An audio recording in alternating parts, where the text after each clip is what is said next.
Inside a warm, bustling diner, a young black woman stood up to protect a lone Hell's Angel against two police officers. Her actions caused the entire town to turn against her, but what happened next would leave them all in tears. Before we dive in this story, let us know where you're watching from. We'd love to hear your thoughts. Naomi Carter's hands were red and rough as she scrubbed down the worn countertop of Carter's diner for the third time that morning. The breakfast rush, if you could call 4 tired farmers and a pair of truckers a rush, had ended, and the old place had fallen silent again, save for the lazy squeak of the overhead fan struggling against the thick summer air. Naomi glanced at the old cash register, mentally counting the few bills inside, her stomach knotting tighter with every click. It wasn't enough. Not for the overdue electric bill tucked inside her bag, the one stamped in angry red ink, or for the endless medication costs for her father's care. Just a few more months, she whispered under her breath, pushing a tight curl behind her ear, repeating the same hollow promise she had clung to since the day she packed her life into a box and left Atlanta for the slow decay of Willow Creek. Outside, the main street lay deserted, the kind of stillness that spoke of jobs lost and hope packed away. Naomi could feel the weight of every closed shop window like a stone on her chest. First the factory shut down, then the hardware store. Now Carter's diner, her family's legacy, was bleeding out, little by little, while she fought to keep it breathing.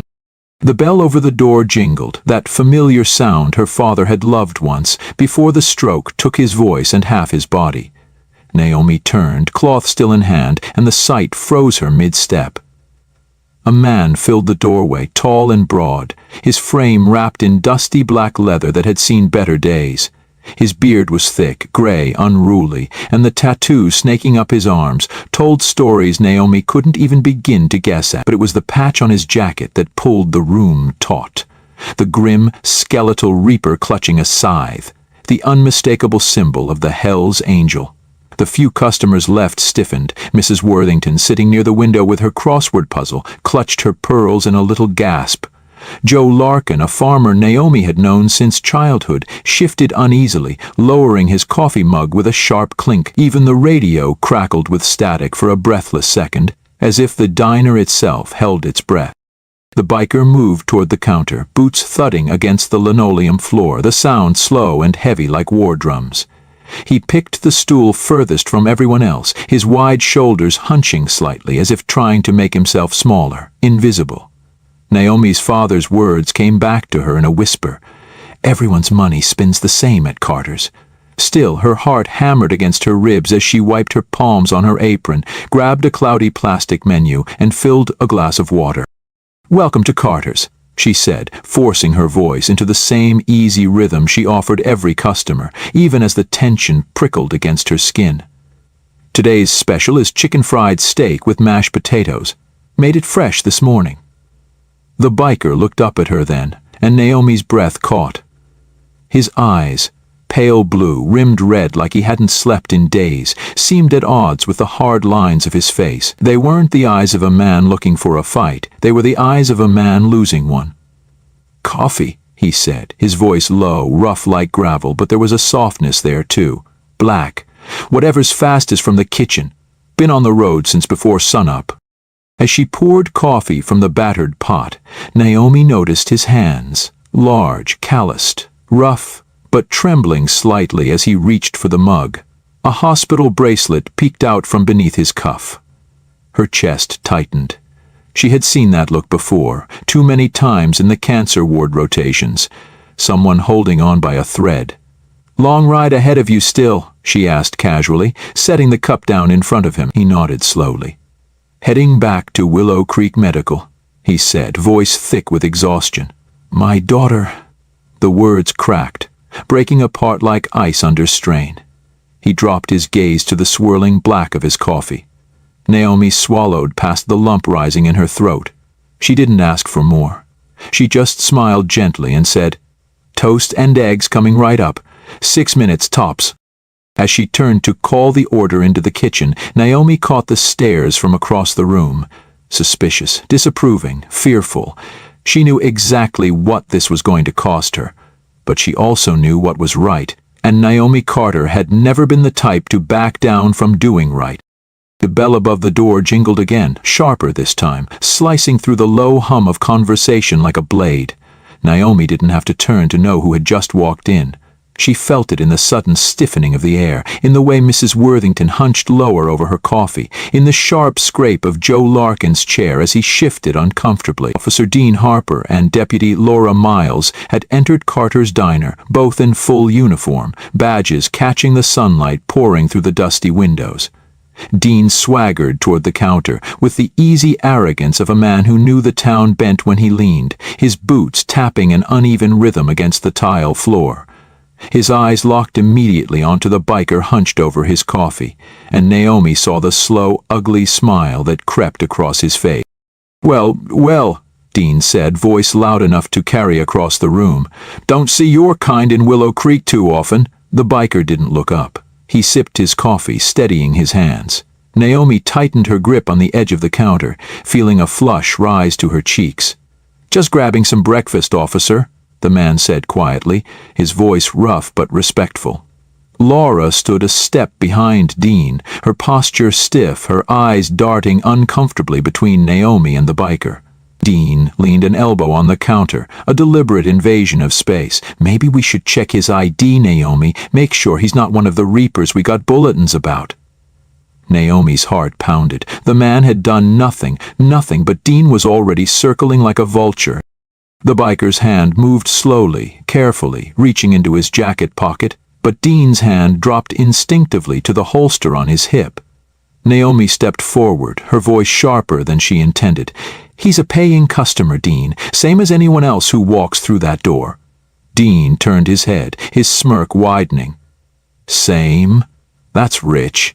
He gestured at the patch on the biker's jacket, the grim reaper with its wicked sight. You know what that means, Naomi? Drugs? Guns? Trouble. The biker finally looked up, his pale eyes locking onto Dean's, calm but unyielding. You don't know anything about me, he said, voice low. Dean barked a humorless laugh. I know enough, and I know better than to trust a man wearing that death patch. Naomi's hands were trembling now, but she stood her ground. She could feel every eye in the diner on her, some silently pleading with her not to make a scene, others waiting to see which way she would break. She thought of her father's words again, the lesson he'd drilled into her from childhood. Judge by actions, not appearances. Always. You don't have the right to harass someone just because you don't like how they look, Naomi said, her voice steady despite the knot of fear tightening in her chest. Dean straightened, his expression hardening. You're making a mistake, Naomi, he said, his voice low and warning. This town doesn't take kindly to people siding with trouble. The biker pushed his plate away, reaching for his wallet, but Naomi placed a hand on the counter between them. Your money's no good here today, she said firmly. Breakfast is on me.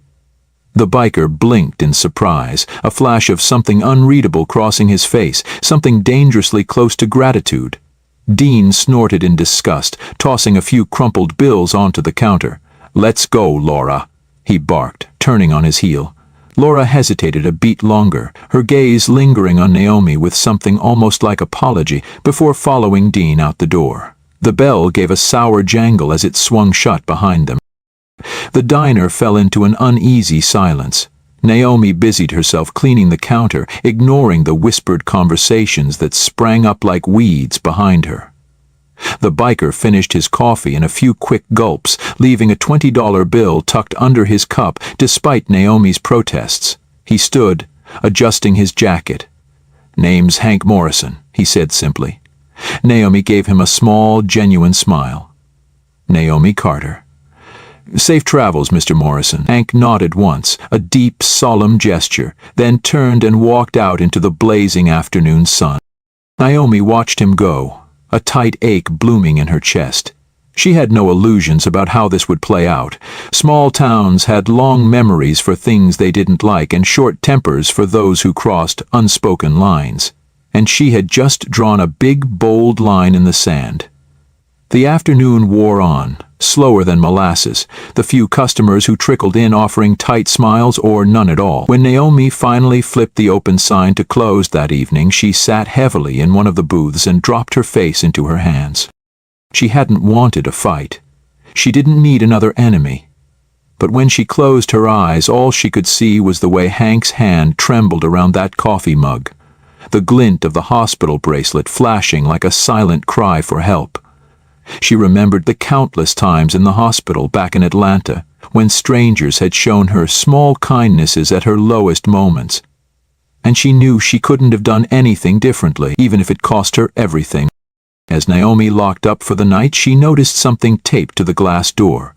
A crude piece of cardboard with angry red letters scrawled across it, "No biker lovers, no trouble mockers." Her stomach dropped. She ripped it down, crumpling it in her fist, but the message burned itself into her memory all the same. Trouble had found its way to Carter's diner, and Naomi knew this was only the beginning. But deep down, even through the fear and the doubt, she felt a stubborn ember of something stronger begin to glow. She hadn't backed down today, and she wouldn't back down tomorrow either. That night, long after the last light in the diner flickered out, Naomi made her way through the quiet halls of Willow Creek Medical.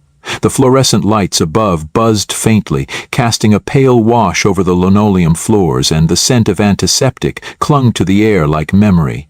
She paused at room 214, her fingers brushing the edge of the door frame before gently pushing it open. The room was dim, save for the soft glow of the monitor beside the bed and the steady beep that marked each breath her father still managed to draw. Evelyn Carter lay motionless, eyes closed, her once powerful frame now fragile beneath the hospital blanket. Naomi moved to the bedside, pulled a chair close, and sat slowly, reaching for her father's hand. It felt warm but distant, like holding on to something already half faded. "Hey, Dad," she whispered, voice cracking as it caught in her throat. "It's me." Her thumb gently stroked the back of her father's hand, a gesture she remembered Evelyn doing for her when she was sick as a child. "Rough day at the diner. I might have picked a fight with the sheriff," she added with a small, tired laugh. "Not on purpose, I swear, but you raised me to speak up when something's wrong, and today there was this man. Big guy, biker, looked like trouble to everyone else." Naomi paused, swallowing hard. "But he wasn't. He was just a dad. His daughter's in bad shape at this very hospital, stage 4 cancer. And the way those cops treated him, Dad, like he wasn't even human." The monitors clicked softly, indifferent to her words, but Naomi pressed on, her voice steadier now. "I don't know if I did the right thing. Business is already bad, and now folks are whispering, calling me things. Someone even left a sign on the door like I betrayed this town just by showing kindness." Her eyes burned, and she blinked quickly, refusing to let the tears fall. "But I remembered what you always said. You treat people by how they act, not how they dress. And that man, he didn't need judgment today, he needed grace." She leaned forward, lowering her voice as if sharing a sacred truth. "I think I scared a few people, Dad. Maybe even myself. But I didn't back down, and I think you'd be proud of that." She sat in silence for a long while, listening to the steady rhythm of her father's breathing and the soft hum of machines.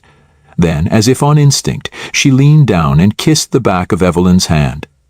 "Sleep well, Dad. I've got the diner, and I've got your backbone, too." With that, Naomi rose, gave one last glance at her father's peaceful face, and walked out into the night, carrying the weight of that day and the quiet strength of the woman who had taught her how to carry it. The next morning, Naomi arrived at the diner before the sun had even cleared the tree line behind Willow Creek. She unlocked the front door, heart heavy, stomach tight, eyes still gritty from a night of restless sleep. The cardboard sign was gone. She had burned it in a trash barrel behind the building, watching it curl and blacken like the shame someone had hoped to pin on her. But the silence in town was louder than any insult. The usual breakfast crowd didn't show. Not Mrs. Worthington, not the truckers, not the 2 old men who played chess in the back booth every Thursday. By 9 a.m. the coffee had gone cold and untouched. By 10, Naomi had begun wiping already clean counters, just for something to do. At noon, she stood alone behind the register, staring at the near-empty tip jar and wondering how long she could keep this up before the lights flickered out for good. Then the bell rang. Naomi looked up, expecting maybe a lost traveler or a delivery mix-up. But instead, two strangers stepped inside. The man was in his 50s, tall, lean, weathered in the way men get from years on the road. His jeans were faded, and his jacket bore the small silver skull pin of the Grim Reapers, understated but unmistakable.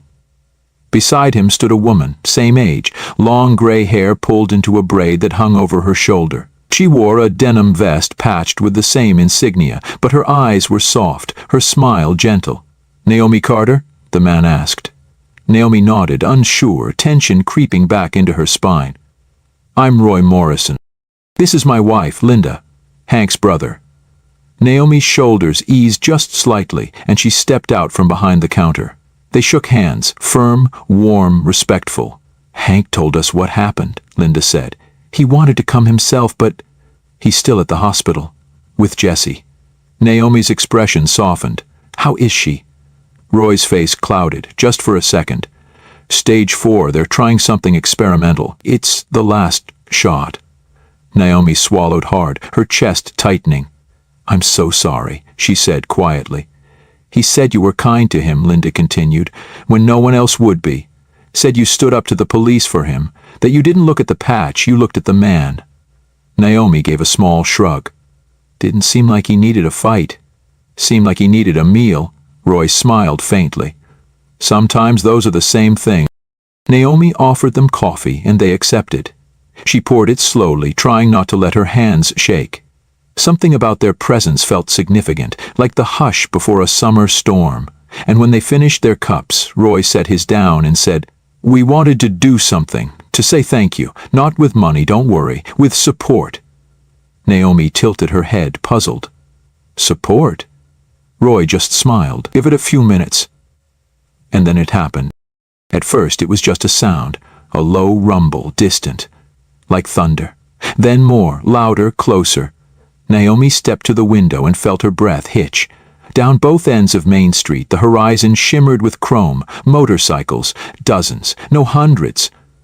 One by one they roared into view, engines snarling and growling as they filled the street in front of Carter's diner. They came in waves, men and women, young and old, every one of them bearing patches, jackets, helmets, and vests stitched with the insignias of different Grim Reapers chapters from across the state.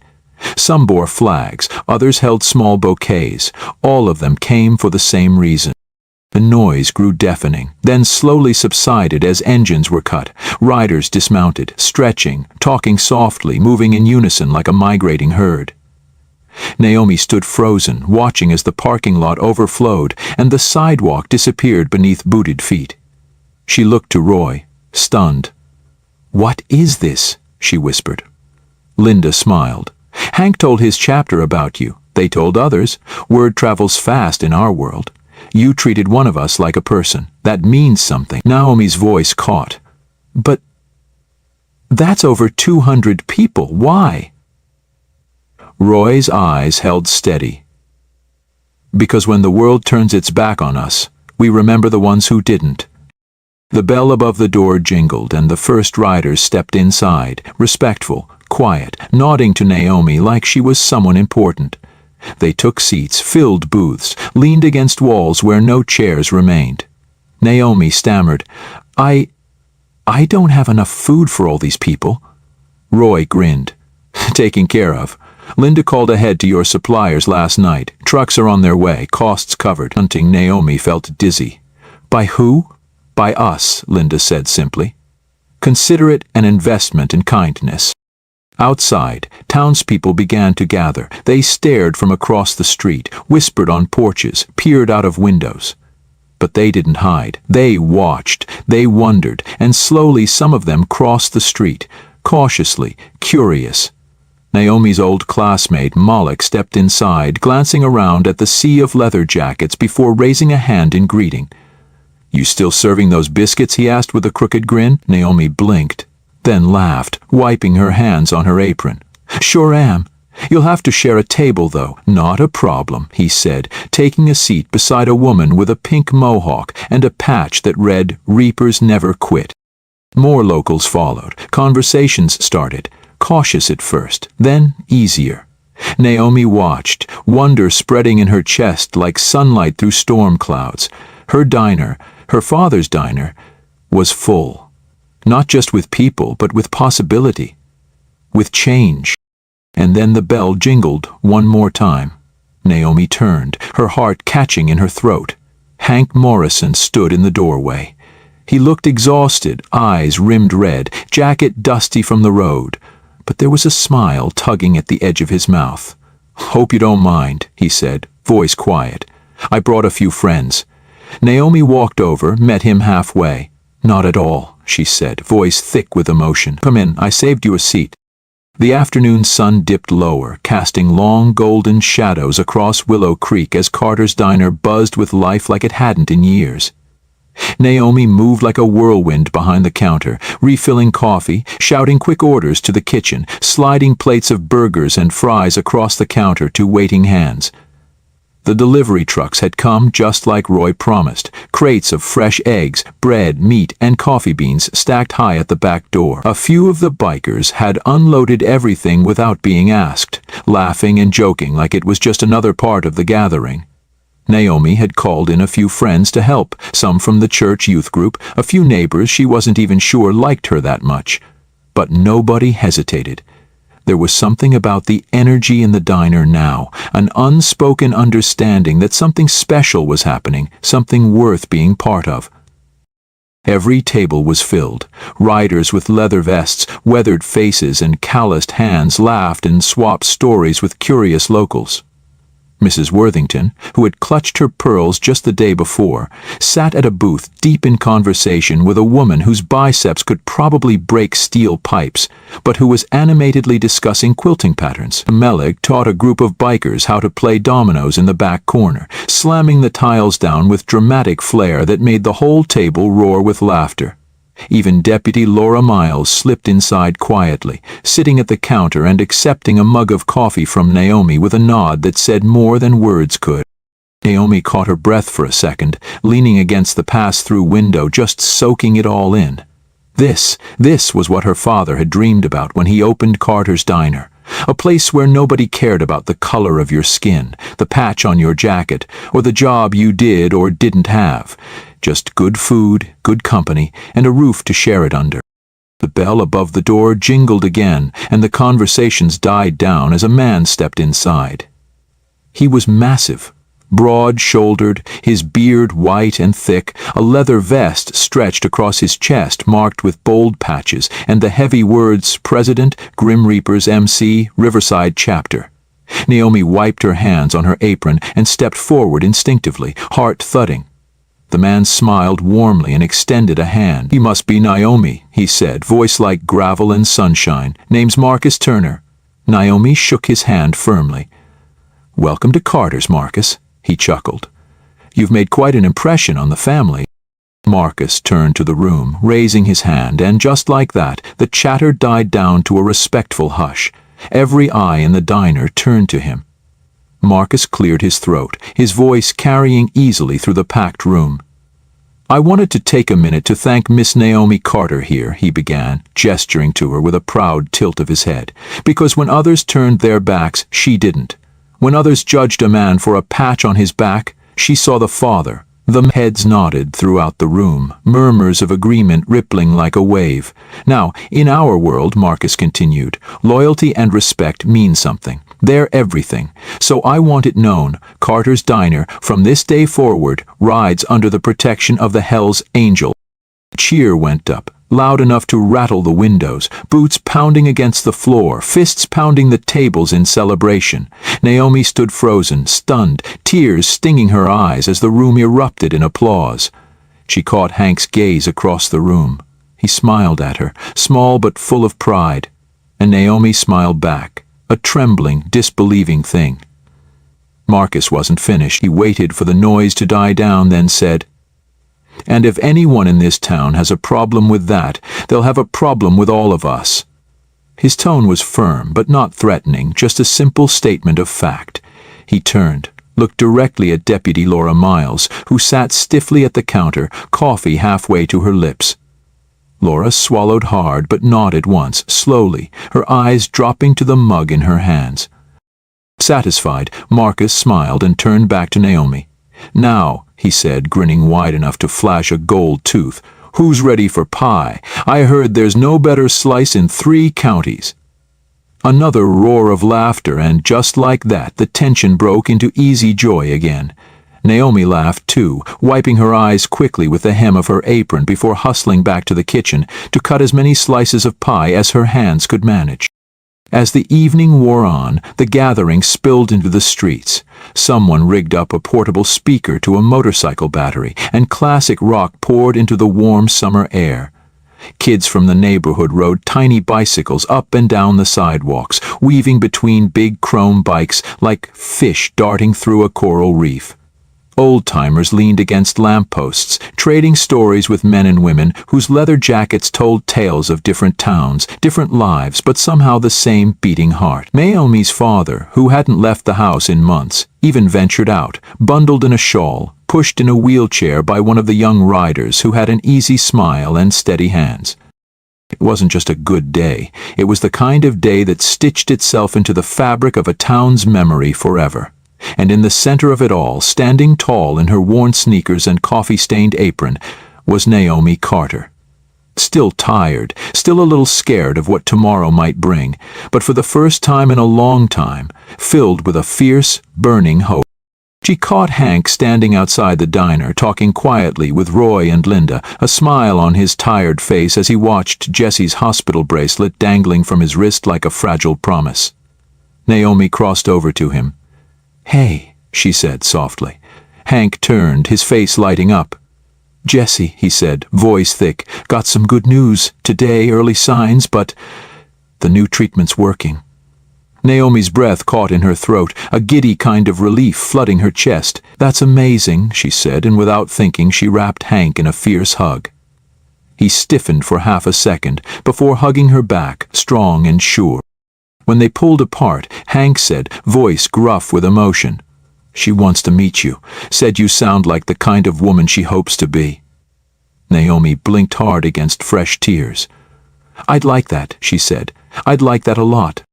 The sun dipped below the rooftops of Willow Creek, leaving the sky a soft wash of purples and golds as the last few bikes rumbled off into the night, leaving only the faint smell of engine oil and laughter lingering in the warm air. Naomi stood on the front steps of Carter's diner, arms crossed loosely, apron still tied crooked around her waist, watching the taillights disappear one by one down the dusty road. The diner behind her still buzzed with the faint clatter of dishes being washed and chairs being stacked, but out here, in the hush of early evening, it felt like standing in the middle of a miracle. She closed her eyes for a moment, breathing it in, the scent of fresh pie, worn leather, and summer dust mingling into something that smelled like hope. A soft throat clear behind her made her turn. Roy and Linda stood side by side, hands clasped together, wide grins lighting up their tired faces. Between them, Roy held a brown paper package, thick and slightly crumpled at the edges. He stepped forward, holding it out. "From all of us," he said simply. Naomi blinked, reaching out, unwrapping the bundle carefully. Inside, folded with surprising care, was a custom leather vest, black, supple, stitched across the back with a patch that made her breath catch. Carter's Diner, embroidered in bold letters, encircled by the words, "Friend of the Reapers." Below it, a smaller patch, "Protected." Naomi ran her fingers over the stitching, throat tightening, words failing her for a long moment. Roy clapped a gentle hand on her shoulder. "You stood up when it mattered. Most people don't." Linda smiled, eyes bright with unshed tears. "We don't forget kindness, not ever." Tucked inside the vest was a simple note, scrawled in uneven handwriting Naomi instantly recognized as Hank's. "Thank you for seeing the man, not the jacket. Jessie smiling again. She can't wait to meet you. Hank." Naomi pressed the note to her chest for a moment, grounding herself against the overwhelming tide of emotions surging through her. Inside the diner, she found a spot of honor for the vest, hanging it right next to her father's old stained apron and faded photograph, the two symbols side by side, past and future, struggle and hope, stitched together under one roof. As she adjusted the hanger, the bell above the door jingled. Naomi turned to find Officer Dean Harper standing awkwardly just inside, hat in hand, uniform looking strangely too stiff and formal in the relaxed, easy warmth the bikers had left behind. He shuffled forward, cleared his throat. "Coffee?" Naomi asked lightly, not giving an inch. Dean nodded. "Please." She poured him a cup without ceremony, sliding it across the counter. Dean wrapped his hands around the mug, looking like he wanted to say 100 things, but not knowing how to start. Finally, he settled on a stiff nod. "Good turnout today," he said gruffly. Naomi smiled just a little, letting the silence speak for itself. Dean looked down at his coffee, studying the swirling black surface. "Town's changing," he muttered. Naomi didn't argue. She just tucked a clean towel over her shoulder and went back to wiping down the counter, leaving Dean to sit there, shoulders hunched, sipping his coffee in the slowly fading light. The days that followed moved with a rhythm Naomi hadn't felt in years. Carter's diner stayed busy. Locals, travelers, even a few bikers passing through, always polite, always paying cash, always leaving tips so generous Naomi had to buy a second cash box just to hold it all.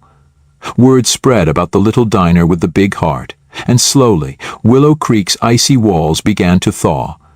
Mrs. Worthington became a regular again, bringing fresh pie recipes to trade. Joe Larkin brought his grandkids to marvel at the motorcycles lined up on weekends. Deputy Laura Miles started dropping by in plain clothes, leaving her badge and tension at home.